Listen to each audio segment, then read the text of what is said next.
すごいですね。この木の音が聞こえるかと思うんですけども、そうするとですね、ほらこんなにしっかりと組まれていくんですね。こんにちは、宮大工の芹澤毅です。今日は宮大工に関する皆さんからの質問にお答えしていきます。 This is 宮大工サポート。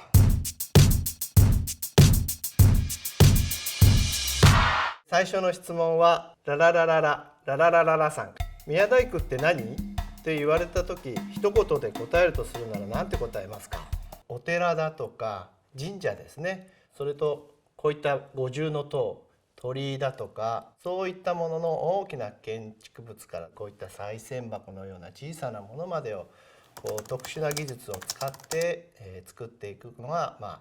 宮大工っていう仕事になりますね。続いての質問、ゆうた藤本さん。木造建築って地震や火災等で倒壊、焼失しなかった場合、何年くらい倒れないものなのでしょうか？木造建築っていうのはですね、その部分を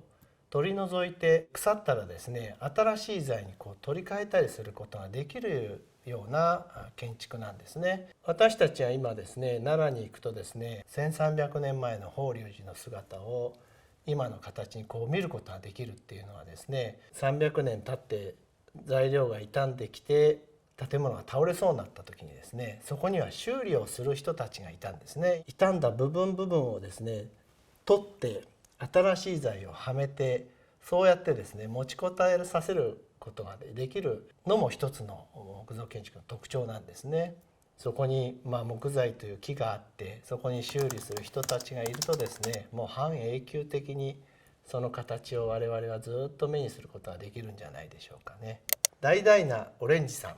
西洋の建築技法と宮大工の技法を比べて、両者の優れている点と劣っている点を教えてください。まず西洋建築っていうのは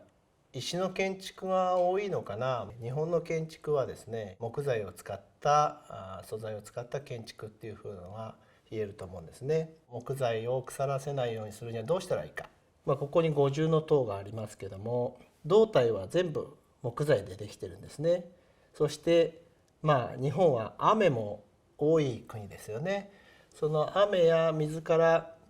胴体を守るためにはどうしたらいいかっていうのは、このひさしの役目なんですね。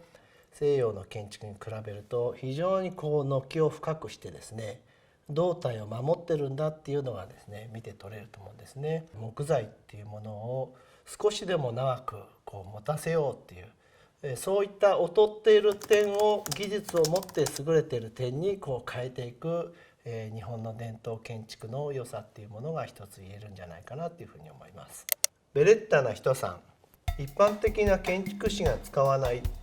宮大工特有の建築道具はありますか？今日はこの槍鉋、実はこれはもう平安時代にですね使われなくなってしまったんですね。ですけど平安時代の建物を修理することもあるんですね。私たちはこういう道具も使えるようになってなければいけないんですね。こういうふうにですね、この刃状についた刃でくるくるくるくるとこういうふうに表面を削っていくんですね。で今これは平らなところを削ってますけども、この槍鉋のいいところはですね、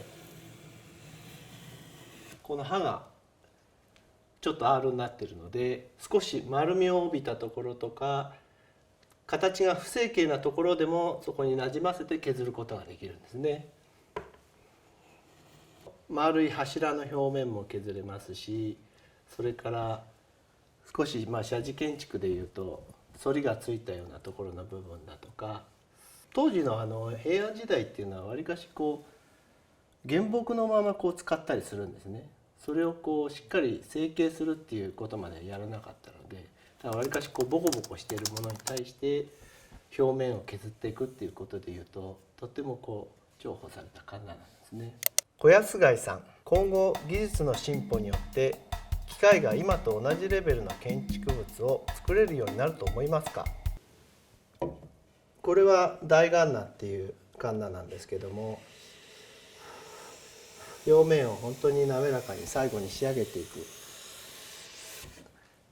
私たちのこの手仕事の手の感覚っていうのは、実はこのカンナの台の裏側、これはですねダイレクトにこの自分の体に伝わってきてですね、微妙な加圧によって右左の加圧であったり弾いてる音であったり感覚を感じながら、体で感覚を感じながら実は弾いてるんですね。だからあまり目に頼らなくても体の感覚で弾くことができる。そのぐらいなんていうんですかね、感覚が大事なもので、機械は残念ながらここまで薄い感覚をまだ出せてないなんですね。豆電球さん、だいぶ昔の建築物で資料や言い伝えなどをもとに復元してみたい憧れの建築物不可能なものでもはあったりしますか。一つ言うと、島根県の出雲大社、今は現存している姿っていうのはですね、古代の姿とはちょっと違ってですね、48メートルぐらいの高さがあってですね、長いスロープの階段で登っていくような姿のものがですね当初あったっていうふうに言われてるんですね。木造建築でこれだけの高いところに神殿があって、ないだけに魅力的だなっていうふうに思ってるんですけども、復元してみたい憧れの建築物、まさにそのものだっていうふうに思っております。映画カフェ店長さん、釘を使わずに建てるんですか。木と木もですねこういうふうに組み合わせて使っていく技術があるんですね。通常屋根材の桁っていうふうに呼ばれている部分を想像してもらうといいんですけども、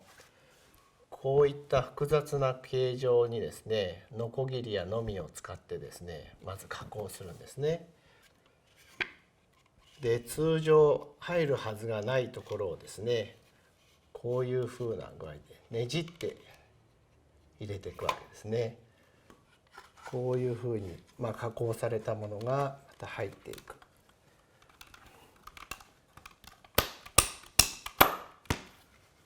最後柱が刺さっていくと、実はこれだけでもう抜けなくなってるんですね。ただしこんなぐさぐさですよね、地震が来ると倒れてしまう。最後に釘の代わりにやはりこの木なんですね。この木で線をして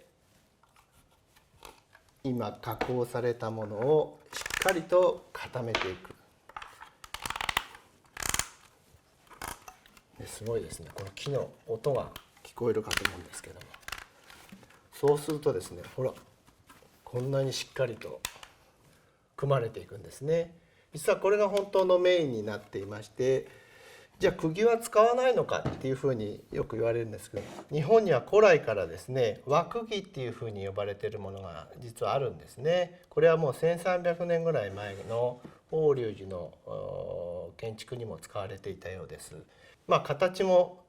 少し違うんですけども、何が違うかっていうとですね、鍛冶屋さんが火に入れながら鍛錬していくんですね。それによって鉄の中の不純物がなくなってですね、とっても軟質で質のいい鉄で、できた釘なんですね。長い年月木材を留めていくのにも、耐えていってくれるっていう風な特徴を持っています。でこれは実はですねすごく特徴があってですね、木の芽を避けて通っていくぐらい柔らかい素質を持っているんですね。こういうふうにですね木の特性に合わせた日本人が作った和釘っていうものも実は存在してるんですね。ドールノロイさん、昔は当然のようにあった大きな木が減少して木材もなくなってきていると聞きました。将来的にもともとはこの種類の木を使っていたのに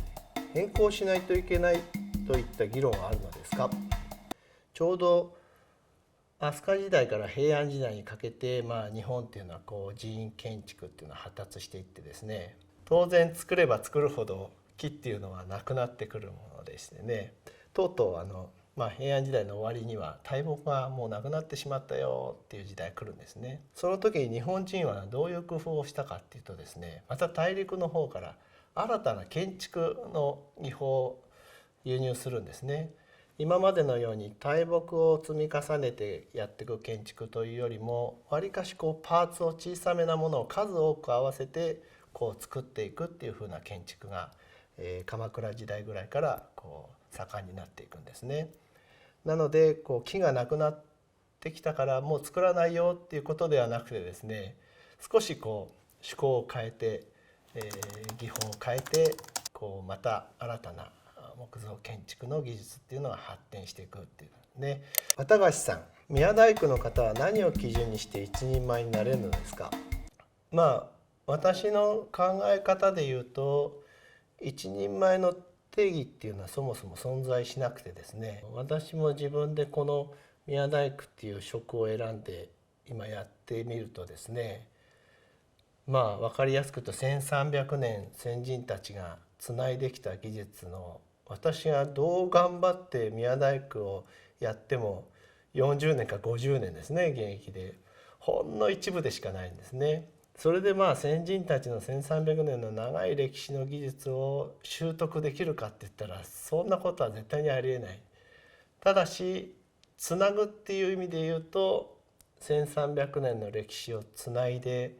1300年後につないでいく一粒になっていることは間違いないのかなっていうふうに気がするんですね。でそこに一人前の定義が必要なのか必要じゃないのかっていうとですね、あまり僕には関係がなくてですね、その場その場で最善を尽くして、それがずっと永遠に生涯現役でいる限り続いていってですね、そのことをまた次世代の人たちにつないでいくことができるかどうか、それが全てだと思うんですね。ご覧いただきありがとうございました。これを機会にですね、どこか旅行先で建物を見た背景に我々宮大工の姿をイメージしていただけるととっても嬉しいです。ありがとうございました。